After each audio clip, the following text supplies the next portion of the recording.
I've always said that the worst thing you can say in business is we've always done it this way, and yet recently I've been saying it to myself. I've always worked long hours over the years, and it's so deeply ingrained. The thought of changing it is just so counterintuitive. I've been a big proponent of the hustle and the grind, because if you don't put the hours in, you don't get the rewards. I believed it, but recently I've started to ask myself whether it's actually true or not. Questioning what you've held to be true all your life is deeply uncomfortable. And so naturally, what was my first response? I've always done it this way. The WHO have just completed a study that found that stroke and heart disease killed 745,000 people in 2016 due to long hours. People working 55 hours or more a week had a 35% increase in the risk of stroke and a 17% increase in the risk of heart disease compared to those people working a 35 to 40 hour week. And who is most at risk? Me. Middle-aged men like me. And what about productivity?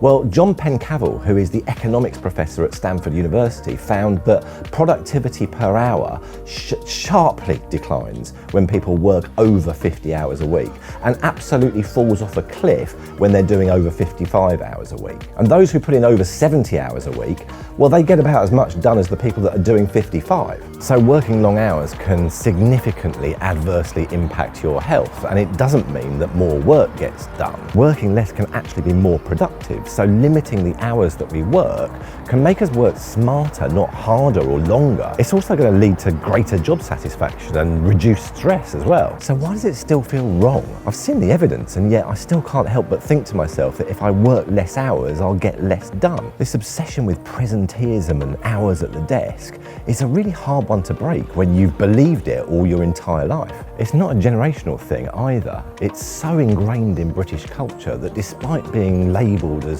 work shy, entitled and lazy, millennials are actually the opposite. Many millennials are actually hyper obsessed with work. It really doesn't help either when you've got people like Elon Musk tweeting that no one ever changed the world working 40 hours a week, driving this idea that it's all about the hours that you put in. He's not going to be at my bedside when I'm burnt out to the point of complete exhaustion, is he? I work in the creative sector, and I know that the best ideas I have are usually when I'm out walking or running with Buddy, not when I'm sat in front of a screen. So maybe I am finally learning that balance is important, not only just for me, but also for the business as well. I've never pushed a long hours culture at Red Sprout. I don't expect people to work the hours that I work. But by changing things for everybody at Red Sprout, can we increase our productivity and create a culture that drives profit as well as purpose? It's exactly what I'm going to be looking at over the next few weeks. So follow me for more content like this.